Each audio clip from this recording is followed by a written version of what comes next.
우리 한번 더 기도하겠습니다. 하나님의 사랑이 하나님의 성전을 찾는 믿음의 종들에게 충만하게 임하기를 원합니다.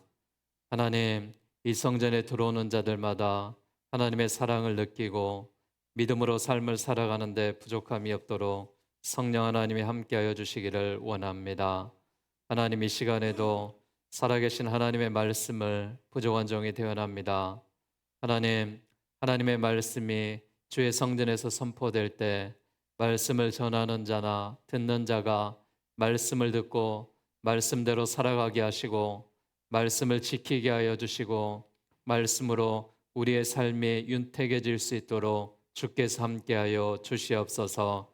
살아 역사하시는 예수 그리스도의 이름으로 기도하옵나이다. 아멘. 할렐루야. 오늘 에베소서 5장 15절로 21절 말씀으로 성령 충만한 삶이다라는 제목으로 함께 은혜 받기를 원합니다. 6월 중순인데 벌써 기온이 많이 상승하고 또 빠른 계절의 변화 가운데 온열의 환자들이 또한 질병으로 인하여서 환우들이 많이 늘어나고 있습니다. 오늘 성전에 오셔서 기도하는 여러분들, 예배하는 여러분들에게 하나님의 새 힘이 공급되고 주께서 역사하시는 놀라운 은총과 은혜가 함께 하시기를 바라겠습니다. 우리 옆 사람과 한번 인사하겠습니다. 성령 충만함으로 강건하십시오. 인사하겠습니다. 성령 충만함으로 강건하십시오. 하나님이 주시는 성령으로 우리 모두가 강건해질 수 있기를 바랍니다. 하나님의 아들 예수 그리스도께서 구속의 사역을 이루기 위하여 이 땅에 육신의 모습을 가지고 오셨습니다. 그리고 십자가에 죽으시고 십자가에서 이제 모든 죄를 담당하시고 부활하시고 승천하셨습니다. 그리고 우리에게 성령이 오셔서 예수 그리스도를 통해서 구속의 은혜를 받은 성도들이 이 세상에서 살아가는 동안에 성도의 사명과 교회의 사명을 잘 감당할 수 있도록 하나님께서 주의 성령을 우리에게 보내주신 것을 믿습니다. 예수님은 육신을 입고 이곳에 오셨고 또한 성령은 영으로 우리에게 오셨다라고 말합니다. 예수님은 우리의 죄를 속량하기 위해서 어린 양으로 오셨습니다. 그러나 성령은 구속받은 성도들이 이 험한 세상에 죄악과 사단의 권세를 이기고 천국에 이르도록 승리의 삶을 우리가 나아가기 위하여 보혜사로 오셨습니다. 이런 보혜사다라는 뜻은 보살피며 은혜를 베풀어 주시는 분이다라는 뜻을 갖고 있습니다.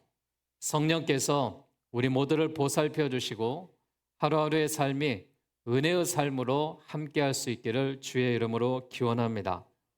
우리 옆에 항상 계시는 그 성령께서 우리에게 지혜를 주시고 또한 진리를 깨닫게 하여 주시고 우리의 삶 가운데 힘과 능력을 주시며 죄악의 세상을 이기며 그리스도의 사랑과 은혜 가운데 위로 하나님을 사랑하고 이웃을 사랑하는 실천 있는 그리스도의 삶으로 살아가게 하실 줄로 믿습니다.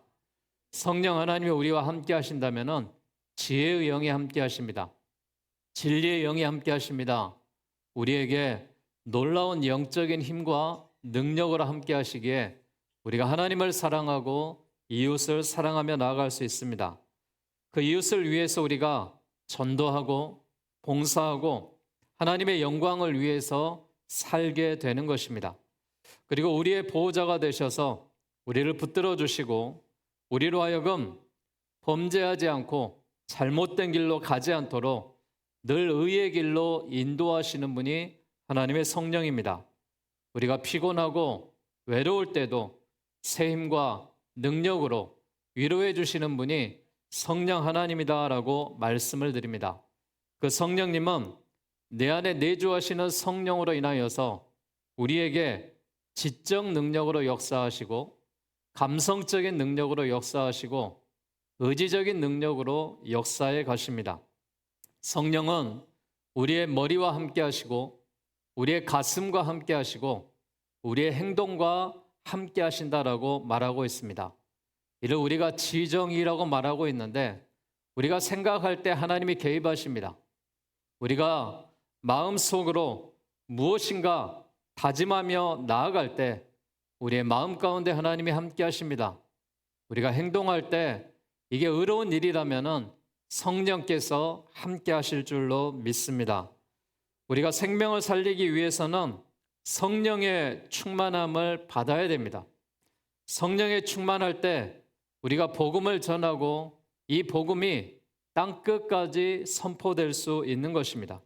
오늘 본문 말씀은 바울이 로마 감옥에 있을 때 에베소 교회를 향한 서신의 내용입니다. 우리가 왜 성령 충만을 받아야 하는가에 대한 이유를 설명하고 있습니다. 우리가 성령 충만을 받아야 될 이유가 무엇일까요? 오늘 성경에는 뭐라고 이야기하느냐? 세월을 아끼라 때가 악하기 때문이다 라고 말하고 있습니다. 우리가 성령의 충만을 받아야 될 이유는 이 세상에서 악한 삶을 살아가는 것이 아니라 하나님의 성령으로 선한 삶을 살아가기 위하여 우리가 성령을 받아야 될 줄로 믿습니다. 디모데후서 3장 1절에 보면은 내가 이것을 알라 말세에 고통하는 때가 이르리니 때가 악하다라고 말하고 있습니다. 주님의 오심의 징조들이 나타나고 있는 것을 말하고 있는데 그렇기 때문에 우리가 세월을 아껴라라고 말하고 있습니다. 여러분, 과거의 여러분 일들을 생각하면은 우리도 어린아이 시절이 있었고 청년의 시절이 있었고 장년의 시절이 있었고 노년의 시간을 보내고 있는 사람들이 있습니다. 60이 넘은 사람들에게 말씀을 들어보면은 이 세월이 언제 이렇게 빨리 갔는지 유수처럼 빠르게 흐른다라고 말하고 있습니다. 그러나 여러분, 이 세월을 거스를 사람은 없습니다. 우리가 살아가는 이 세월에 아깝다라고 생각하지 마시고 내일을 살아가고 오늘의 현재를 살아가는 우리 모두가 주님과 함께 성령의 교통함 가운데 기쁨과 소망으로 살아가는 우리 모두가 되시기를 주의 이름으로 기원합니다. 주님의 뜻이 무엇인지 우리가 분별하면서 살아야 됩니다. 주님의 뜻도 제대로 모르고 아무렇게나 사는 사람들이 되는 그런 어리석은 삶을 살아서는 안 됩니다. 우리는 어리석은 삶이 아니라 하나님이 원하시는 그 사명을 감당하며 기쁨으로 나아가야 될 줄로 믿습니다. 성령의 충만함을 받아서 성령의 충만한 삶을 살아가야 될 줄로 믿습니다. 성령 충만함을 받는 삶은 어떤 삶일까요? 오늘 성경에 보니까 19절 말씀에 이렇게 말하고 있습니다. 시와 찬송과 신령한 노래들로 서로 화답하며 너희의 마음으로 주께 노래하며 찬송하라라고 말하고 있습니다. 성령 충만함을 받는 삶은 찬송하는 삶인 줄로 믿습니다. 우리의 삶이 늘 하나님을 찬양하고 믿음으로 나아가야 될 줄로 믿습니다. 세상에도 여러분 노래방이라는 게 있습니다. 노래방을 가는 사람은 뭘 하러 가겠습니까? 노래를 부르러 가겠죠. 근데 슬픔이 있는 사람들이 노래방을 잘 찾지 않습니다. 어떤 사람이 노래방을 찾느냐? 즐기기 원하는 사람들이 노래방을 찾습니다. 어떤 사람은 술에 취해 노래하는 사람도 있고 흥겹게 노래가 좋아서 노래를 부르는 사람이 있습니다. 노래가 우리에게 나오는 것은 내 삶에 기쁨이 있다는 것이고 우리의 마음에 흥이 있다는 것을 이야기하고 있습니다. 기독교에도 찬송을 부를 때 기쁠 때 찬송이 더 많이 드려지는 것을 볼 수가 있습니다.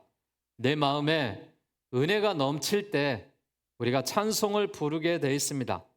우리가 성령에 충만할 때 찬송을 부를 수가 있는 것입니다. 현재 자신의 찬양 생활이 내 자신의 성령 충만한 정도를 나타내고 있는 것입니다. 사도 바울은 성령이 충만할 때 빌립보 감옥에 가서 찬양을 불렀습니다. 사도행전 16장 24절에서 26절에 보면은 그가 이러한 영을 받아 저희를 깊은 옥에 가두고 그 발을 착고에 든든히 채웠더니 밤쯤쯤 되어 바울과 실라가 기도하고 하나님을 찬미하며 죄수들이 듣더라. 이에 호련히 큰 지진이 나서 옥토가 움직이고 문이 곧 다 열리며 모든 사람의 매인 것이 다 벗어진지라라고 성경이 말하고 있습니다. 성령이 충만하니까 감옥에 들어가서도 찬송과 기도를 드릴 수가 있습니다. 그랬더니 옥문이 열리는 역사가 일어나는 것입니다. 여러분, 우리의 앞길이 막히고 고난이 온다 하더라도 우린 하나님 앞에 기도할 수 있습니다. 그러나 우리가 찬양으로 고백하는 자들은 다시 한번 새 힘과 능력으로 하나님이 함께 하실 줄로 믿습니다. 야고보서 5장 13절에 말합니다. 너희 중에 고난당하는 자가 있느냐? 그는 기도할 것이요. 즐거워하는 자가 있느냐? 그는 찬송할 것이다 라고 말하고 있습니다. 사랑하는 여러분, 우리에게 고난이 있으면 하나님 앞에 기도하십시오. 우리에게 즐거움이 있으면 하나님을 찬송하는 삶을 살아가시기를 바라겠습니다. 우리 모두가 성령 충만의 삶을 살아가기 위하여 우리의 입술에 찬양이 끊이지 아니하고 이 찬양이 곡조 있는 기도가 되어서 하나님이 기뻐 받으시는 찬양이 되시고 또한 이 찬양으로 인하여서 성령의 충만함이 더해 가시기를 주의 이름으로 축원드리겠습니다. 성령 충만하는 삶은 저는 범사에 감사하는 삶이다라고 말씀드리고 싶습니다. 오늘 본문 20절 말씀에도 범사에 우리 주 예수 그리스도의 이름으로 항상 아버지 하나님께 감사하며 라고 말하고 있습니다. 오늘 본문에 항상 감사하라 라고 말하고 있는데 데살로니가전서 5장 18절 말씀에는 범사에 감사하라 라고 말했습니다. 우리가 언제 감사한 마음이 생기며 감사의 수준이 어느 정도겠습니까? 우리들의 마음에 감사의 마음이 일어날 때가 여러분 언제입니까? 우리 마음에 흡족함이 있을 때 우리는 감사할 수 있습니다. 그 흡족함이란 성령님이 우리 안에 계셔서 충만할 때 우리는 영적으로 하나님이 주시는 이 흡족함을 누릴 수가 있는 것입니다. 사랑하는 여러분, 오늘 예배하러 오신 여러분이 성령의 충만함을 받고 감사하는 삶을 살아가시기를 주의 이름으로 축복합니다. 바울은 성령의 충만한 삶을 살아야 된다라고 말하고 있습니다. 성령의 충만한 삶을 살아갈 때 그리스도 예수 안에서 너희에게 주시는 하나님의 은혜를 인하여 내가 너희를 위하여 항상 감사한다라고 말했습니다. 바울은 고린도 교인들이 하나님의 은혜 받는 것을 두고 감사했습니다. 때로는 문제에 휘말려 들지 않기 위하여 하나님 앞에 감사했습니다. 또한 고린도전서 15장 57절에 보면은 주 예수 그리스도로 말미암아 우리에게 이김을 주시는 하나님께 감사했습니다. 사도 바울이 감사했던 이유는 우리가 삶을 살아가면서 넉넉하게 주님과 동행하며 이길 수 있기 때문에 하나님께 감사하자라고 말했습니다. 시편 100편 1절에서 2절 말씀에도 온 땅이여 여호와께 즐거이 부를지어다 기쁨으로 여호와를 섬기며 노래하며 그 앞에 나아갈지어다라고 말했습니다. 우리가 여호와를 섬길 때 기쁨으로 섬김으로 인하여서 찬송이 드려지고 찬송에서 끝나는 것이 아니라 우리의 심령에 감사가 넘치게 하는 놀라운 은혜가 있다라고 말하고 있습니다. 어떤 목사님은 영혼에는 질이 있다라고 강조했습니다. 성품에 질이 있듯이 영혼에도 질이 있다라고 가르치고 있습니다. 이런 영혼의 질을 우리가 영성이다라고 말하고 있는데 이 영성의 본질 중에 하나가 감사하는 마음입니다. 우리가 영이 충만하려면 감사하셔야 됩니다. 감사하는 삶을 사시고 감사하기 어려운 환경에도 오히려 넘치는 감사의 삶을 살아갈 때 우리의 삶이 감사의 삶으로 바뀌게 될 줄로 믿습니다. 이런 감사가 여러분에게 있습니까? 성령이 충만할 때 이런 감사가 우리의 생활 가운데 나타난다라고 말하고 있습니다. 초대교회 교부였던 크리스 소스톰은 사람에게는 근본적인 죄가 하나 있는데 그것은 감사하지 않는 죄다라고 말하고 있습니다.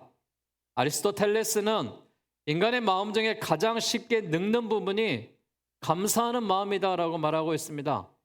여러분, 부정적인 살아가는 사람은 늘 부정적으로 살아갑니다. 불평하면서 살아가는 사람들은 늘 불평하면서 살아갑니다. 그러나 우리는 그리스도인입니다. 하나님의 백성입니다. 성민입니다. 그러기에 우리 모두는 긍정적인 삶을 살아가시며 감사하는 삶을 살아가야 될 줄로 믿습니다. 이 일이 하나님이 계획하신 일이라면 우리는 순종하고 순복하는 삶으로 살아가야 될 줄로 믿습니다. 우리의 입술에 늘 감사가 넘치기 위해서 우리는 찬양하는 삶을 살아야 됩니다. 우리가 잘 알고 있는 찬송 있지 않습니까? 찬양하라 내 영혼아, 찬양하라 내 영혼아, 내 속에 있는 것들아 다 찬양하라. 같이 할까요? 감사하라, 감사하라 내 영혼아, 감사하라 내 영혼아, 내 속에 있는 것들아 다 감사하라. 할렐루야. 우리가 하나님 앞에 찬양할 때 찬양의 입술이 되고 감사가 넘치게 될 줄로 믿습니다. 성령에 충만한 사람은 이런 찬양이 넘치고 감사가 넘쳤다면 오늘 본문에 21절에 말씀하셨던 것처럼 그리스도를 경외함으로 피차 복종하라 라고 말하고 있습니다. 성령님이 충만한 자는 순종의 신앙을 살아가는 것입니다. 성경 속에는 우리 주위에 순종의 삶을 살아갔던 사람들이 있고 불순종의 삶을 살아갔던 사람들의 예를 들어서 말씀을 하고 있습니다. 여러분, 순종의 삶을 살아갔던 아브라함은 어떻습니까? 하나님께서 그의 나이 75세에 본토 친척 아비집을 떠나 내가 지시할 땅으로 가라라고 명령했을 때 아브라함은 순종했고, 순종한 아브라함을 위하여서 하나님께서 믿음의 조상으로 삼아 주셨습니다. 또한 노아에게 믿음으로 방주를 지어라라고 명령했을 때 그는 120년 동안 방주를 지었고, 또한 인류의 모든 죄악을 쓸어버렸을 때 하나님께서 노아의 가족을 통하여 새로운 인류를 만들어 가신 것을 우리가 기억해야 됩니다. 여러분, 요셉은 꿈의 사람이었습니다.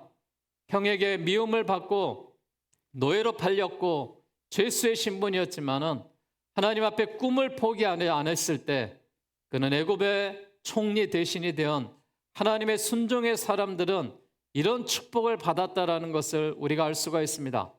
그러나 여러분, 하나님 앞에 선택받았음에도 불구하고 불순종한 자들의 삶은 어떻습니까? 불순종했던 사울 왕은 늘 하나님의 준수함의 모습을 갖고 있었지만 그는 불순종했고 우상을 숭배했고 또한 다윗을 시기하며 결국 사명을 감당하지 못하고 하나님께서 그의 사명을 마감짓게 했습니다. 엘리 제사장의 두 아들 홈니와 비느하스는 어떻습니까? 그들이 쾌락을 즐기고 음행함으로 인하여서 하나님께서 두 아들을 죽게 하셨지 않습니까? 사사였던 삼손은 하나님의 선택받은 힘과 능력을 가졌음에도 불구하고 그가 나시릿을 포기하고 포도주와 독주로 또한 머리에 삭도를 댐으로 인하여서 나중에 두 눈이 뽑히고 마지막에 최후를 맞이했던 삼손의 모습, 우리가 성경에서 많이 여러분 기억하고 계실 것입니다. 사랑하는 여러분, 우리 모두는 순종의 사람이 되어야 되고 하나님 앞에 피차 복종하는 삶을 살아가야 될 줄로 믿습니다. 출애굽한 후에 광야에서 이스라엘 백성들은 불순종의 삶을 살았던 대표적인 인물들입니다. 하나님께 복종하는 삶은 그래도 쉬운데 오늘 본문에 피차 복종하라는 것은 인간관계에서 도덕적인 그 의무를 나타내는 것입니다. 여러분, 성령이 충만한 삶은 어떤 삶이냐? 성도가 서로 복종하는 삶입니다. 우리가 하나님께 복종하는 것은 보다 쉬울 수 있겠죠. 근데 여러분, 사람에게, 서로 이웃에게, 또한 내가 따르는 사람들에게 복종한다라는 것은 그렇게 쉬운 일이 아닌 것 같습니다. 그러나 여러분, 성령의 충만함을 갖고 사는 사람들은 피차 서로 복종할 수 있는 은혜가 있습니다. 히브리서 13장 17절에 보니까 너희를 인도하는 자들에게 순종하고 복종하라. 저희는 너희 영혼을 위하여 경성하기를 자기가 회개할 자인 것 같이 하느니라. 저희로 하여금 즐거움으로 이것을 하게 하고 근심으로 하게 하지 말라. 그렇지 아니하면 너희에게 유익이 없느니라 라고 말했습니다. 사랑하는 여러분, 주의 종들에게 하나님이 주시는 사명이 있습니다. 주의 종들은 성도들의 죄를 위하여서 기도하고 성도들이 아파할 때 그 병이 내 병인 것처럼 고통스럽게 하나님 앞에 기도합니다. 또한 성도들의 자녀들을 위해서 늘 기도하는 종들이 있습니다. 그러기에 믿음의 종들에게 함께 여러분 피차 복종하며 순종하는 삶을 우리가 살아가야 됩니다. 이것이 하나님의 뜻이 아니고 우리가 생각했을 때 주의 뜻을 거스르는 일이 아니라면 함께 우리가 순종하며 나아가는 것입니다. 또한 복음을 위하여 앞장서는 이들에게 우리가 순종해야 된다라고 말합니다.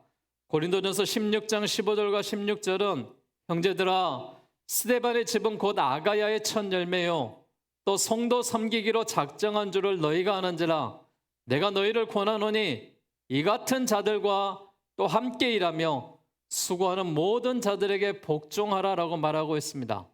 복음을 전하는 자들에게 복종하라라는 말씀을 하고 있는 것입니다. 그럴 때 우리가 순종하는 자들에게 하나님이 역사하시고 순종하는 자들에게 많은 열매가 맺어지게 될 줄로 믿습니다. 갈라디아서 5장 22절과 23절에는 성령의 충만함 가운데 순종하는 자들에게 이런 열매가 맺힐 것인데 오직 성령의 열매는 사랑과 희락과 화평과 오래 참음과 자비와 양성과 충성과 온유와 절제다라고 말하고 있습니다. 이 모든 것들은 눈에 보이는 그런 열매들이 아닙니다.